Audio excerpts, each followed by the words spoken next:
Hello everyone, welcome you all to physics warrior. आज से हम क्लास 9 का एक न्यू चैप्टर स्टार्ट करने वाले हैं जो कि है ग्रेविटेशन। इससे पहले हमने जो लास्ट चैप्टर देखा था क्लास 9 में वो था force and law of motion. जैसा कि हमने force and law of motion में देखा कि किसी बॉडी को मूव करने के लिए फोर्स की ज़रूरत होती है। तो इसका मतलब अगर इस बॉडी को लेफ्ट मार्कर को हमें मूव कराना है ऊपर से नीचे या फिर नीचे से ऊपर या लेफ़्ट राइट, तो हमें इस पर फोर्स लगानी पड़ेगी। जैसे मैं अभी अपने हैंड से इस पर फोर्स लगा रहा हूँ तो ये मूव कर रहा है। तो ये जैसे इसे मैंने फोर्स लगाया तो ये ऊपर की तरफ उड़ रहा है। तो ये क्या हो रहा है, जंप कर रहा है। वो किसकी वजह से? फोर्स की वजह से। तो वैसे ही जब हम इसे ड्रॉ इस तरह से छोड़ते हैं तो ये गिरता है। ये गिरता है मीन्स इसमें मोशन हो रहा है। मोशन हो रहा है तो वो क्यों हो रहा है? तो वही कोई इस पर फोर्स लग रही है, तो वो जो फोर्स लगती है उसी फोर्स को हम कहते हैं gravitation force, means force of attraction. Force of attraction को ही हम ग्रेविटेशन फोर्स कहते हैं। और इस यूनिवर्स में जितने भी ऑब्जेक्ट हैं एक दूसरे को किसी भी तरह अगर नहीं भी कनेक्ट हैं तब भी एक दूसरे पे फोर्स लगाते हैं। जैसे कि आप क्वेश्चन कर सकते हैं कि ये मार्कर है और ये बोर्ड है, तो क्या इनमें भी फोर्स लग रही है? तो हाँ, इस पर भी फोर्स लग रही है। लेकिन आप कहेंगे हम इसमें मूवमेंट नहीं देख पा रहे हैं, मीन्स ना ही बोर्ड इधर आ रहा है ना ही ये मार्कर इधर जा रहा है। तो ये मूवमेंट इसलिए नहीं होता है क्योंकि यहाँ पे जो फोर्स होती है वो बहुत ही छोटी होती है। इसकी वजह से यहाँ पे मूवमेंट नेग्लिजिबल होता है। और ये जो फोर्स होती है वो मास पे डिपेंड करती है। अब जैसे अगर हम इसके और अर्थ के बीच का केस देखें तो इसका मास कम है लेकिन अर्थ का मास बहुत ज़्यादा है, तो वो क्या करती है, ज़्यादा फोर्स लगाती है। तो वो फोर्स इतना होता है कि वो क्या कर सके, इस बॉडी में मूवमेंट प्रोड्यूस कर सके। तो वही आज हम देखेंगे। The force with which the earth pull the object towards it is called the gravitation force of earth or gravity।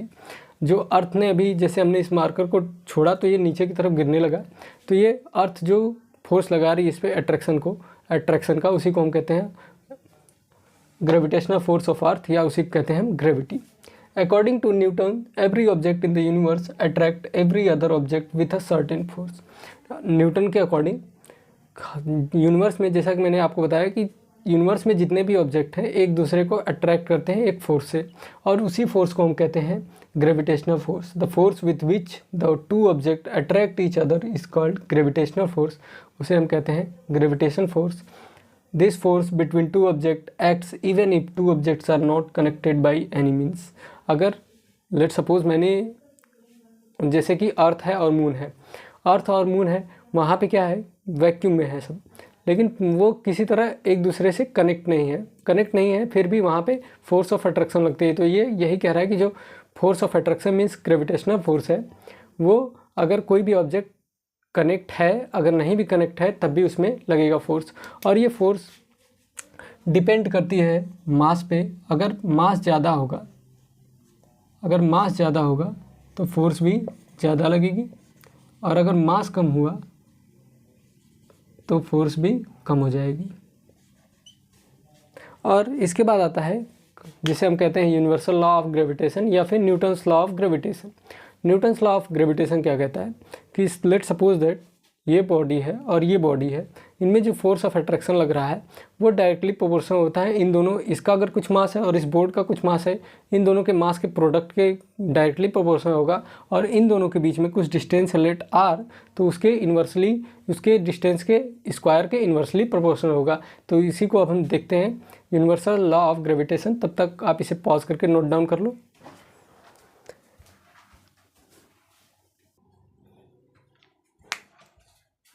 Next है यूनिवर्सल लॉ ऑफ ग्रेविटेशन। जैसे मैंने आपको अभी बताया कि ये न्यूटन के द्वारा दिया गया था, इसलिए हम इसे न्यूटन्स लॉ ऑफ ग्रेविटेशन भी कहते हैं। और इसके अकॉर्डिंग कि अगर यूनिवर्स में जितने भी ऑब्जेक्ट हैं वो एक दूसरे को अट्रैक्ट करते हैं, और जो अट्रैक्ट करते हैं वो जो फोर्स होती है वो डायरेक्टली प्रोपोर्शनल होती है उन दोनों के मास के।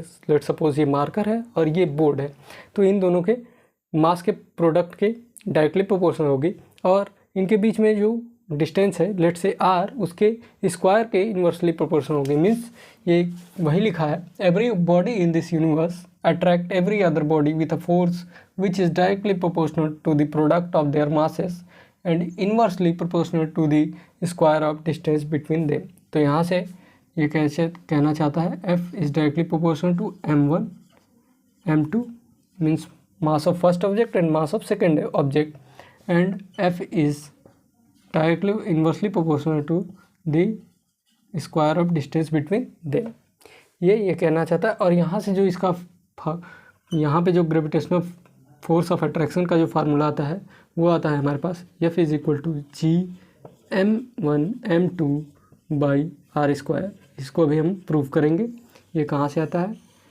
और ये जो होती है जो फोर्स है तो वेक्टर क्वांटिटी है, तो इसका कुछ डायरेक्शन होगा। तो इसका डायरेक्शन, जैसे ये दो ऑब्जेक्ट है, लेट सपोज m1 यहाँ पे है और ये m2 यहाँ पे है, ये m2 है, ये है m1। अब इनका सेंटर कहीं पे यहाँ पे होगा, इसका सेंटर, और इसका सेंटर कहीं यहाँ पे होगा। तो ये जो लाइन ज्वाइन करेगी सेंटर पे, इसी के अलॉन्ग फोर्स की डायरेक्शन होगी F2 F1। ये जो फोर्स की डायरेक्शन होगी इसी के अलॉन्ग होगी। तो यहाँ तक इसके बाद हम प्रूफ करते हैं F is equal to G m1m2/r²। तो यहाँ तक पॉज करके आप नोट डाउन कर लो।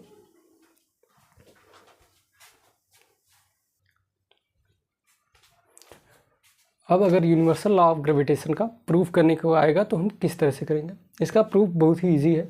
आप पहले क्या करिए, दो ऑब्जेक्ट बनाइए, let say A object and B object, और दोनों का मास आप as it is m1 and m2 लिख लीजिए। उसके बाद जो डिस्टेंस है यहाँ सेंटर से ये सेंटर से डिस्टेंस है इसकी r।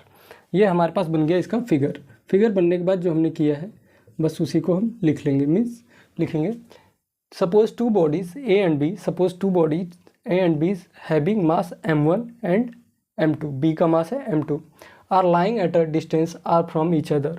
और एक दूसरे से क्या कर रहे हैं, जो डिस्टेंस लेंगे हम सेंटर से लेंगे, तो वहाँ से ये क्या कर रहा है, r डिस्टेंस पे है एक दूसरे से।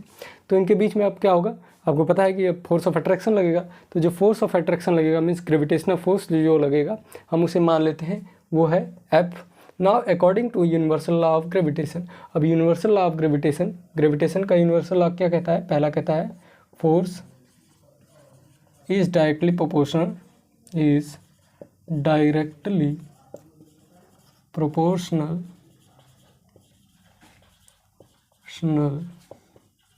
Two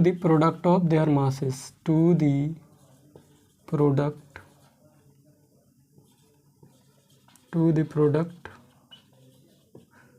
of their masses, of their masses। तो हम इसे मैथमेटिकल फॉर्म में क्या लिखेंगे, F is directly proportional to m1 into m2। This is the equation number first. Second, अब सेकेंड क्या कहता है कि जो इनका डिस्टेंस है r स्क्वायर के, वो इन्वर्सली प्रोपोर्शनल होगा। तो force is inversely proportional to the square of distance between them, उनके बीच में जो डिस्टेंस होगी उसके स्क्वायर के इन्वर्सली प्रोपोर्शनल होगा। तो ये क्या हो जाएगा हमारे पास, F is directly proportional to 1/r²। This is equation number 2। अब इन दोनों इक्वेशन को हम कंबाइन करेंगे। कंबाइनिंग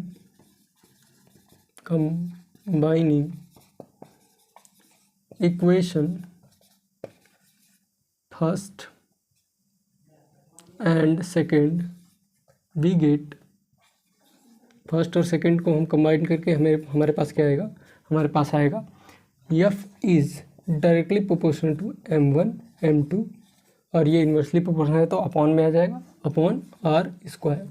अब आपको पता है जब भी हम ये प्रोपोर्शनलिटी को सही को हटाते हैं तो वहाँ पे एक कांस्टेंट आता है। तो यहाँ पे एक कांस्टेंट आएगा, F is equal to G m1m2/r²। तो ये हमारे पास फार्मूला आ जाता है यूनिवर्सल लॉ ऑफ ग्रेविटेशन से कि कहीं पे भी हमें ग्रेविटेशन, फोर्स ऑफ ग्रेविटेशन की वैल्यू निकालनी है तो वो इस फार्मूले से निकल जाएगा। और जो G है यहाँ पे वो है ग्रेविटेशनल कांस्टेंट, तो इसे हम कहते हैं यूनिवर्सल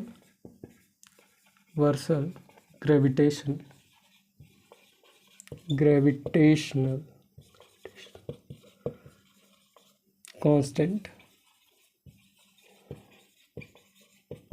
तो ये जो जी है इसको हम कहते हैं यूनिवर्सल ग्रेविटेशनल कांस्टेंट। इसकी जो वैल्यू होती है वो फिक्स होती है। जब इसको एक्सपेरिमेंट करके इसकी वैल्यू फाइंड आउट की गई तो वो आता है हमारे पास 6 पॉइंट, यहाँ पे हम लिखते हैं यहाँ पे 6.67 into 10⁻11 newton metre square per KG square. इसकी एसआई यूनिट होती है newton metre square per KG square. अब इसको हम कहाँ से फाइंड आउट कर सकते हैं? इसका अगर यूनिट फाइंड आउट करना है तो हम जी के केस में अगर इसको लिखेंगे तो क्या आएगा? G is equal to F into R square by m1 m2। Force की होती है हमारे पास न्यूटन और जो डिस्टेंस होता है उसका मीटर होता है, तो मीटर स्क्वायर अपॉन में केजी इंटू केजी आ जाएगा केजी स्क्वायर। तो ये हमारे पास इसकी एसआई यूनिट होती है। तो इस पर हम एक क्वेश्चन करेंगे। जो ग्रेविटेशनल फोर्स होता है वो अट्रैक्शन सिर्फ अट्रैक्ट करता है, कभी भी रिपेल नहीं करता है। मीन्स अगर ये ऑब्जेक्ट है, अगर ये अर्थ क्या कर रही है? अट्रैक्ट कर रही है। जो सन है, मून है, वो भी एक दूसरे को क्या कर रहे हैं? अट्रैक्ट कर रहे हैं, रिपेल नहीं करते हैं। जो मीन्स ग्रेविटेशनल फोर्स का नेचर होता है वो हमेशा अट्रैक्टिव होता है। तो इस पर हम एक क्वेश्चन करेंगे।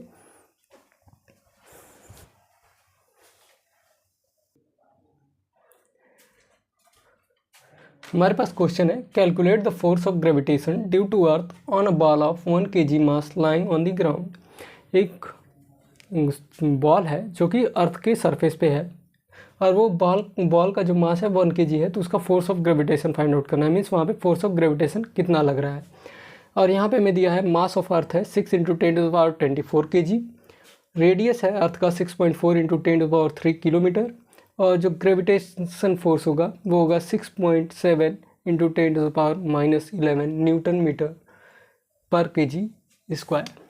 यहाँ से हमारे पास तो हम फोर्स ग्रेविटेशन फोर्स का फार्मूला लगाएंगे जो कि आएगा हमारे पास G into m1 m2 by R square.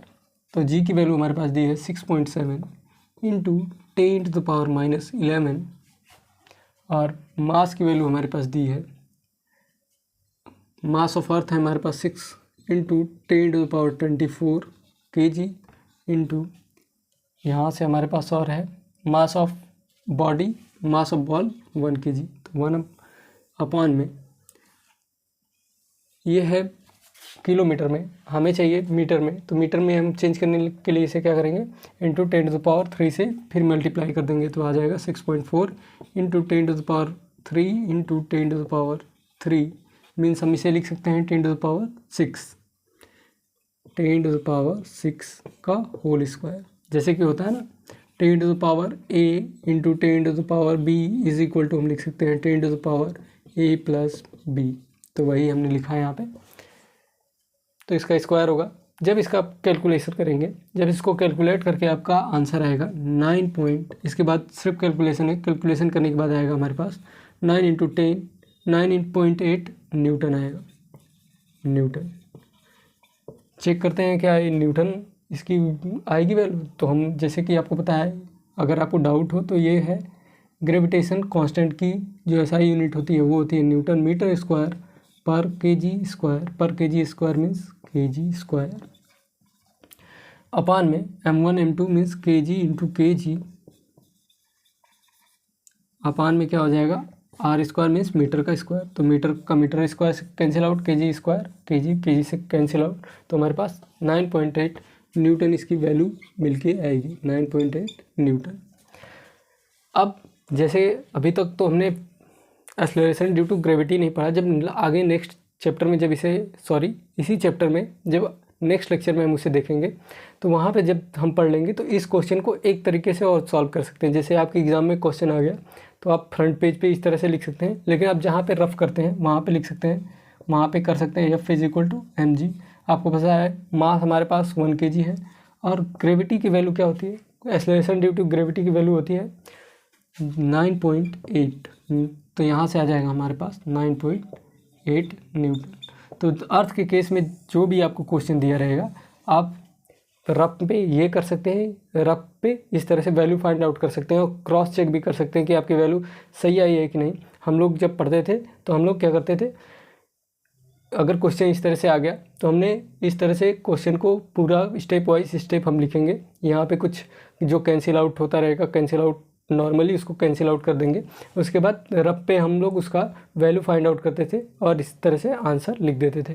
तो यहाँ से आप इससे चेक भी कर सकते हैं। ये जो ग्रेविटी की वैल्यू आती है 9.8 एक्सेलरेशन ड्यू टू ग्रेविटी की, उसको हम नेक्स्ट लेक्चर में देखेंगे, means next to next lecture देखेंगे।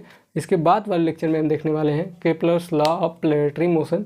तब तक पढ़ते रहिए, मिलते हैं next lecture. Till then work hard.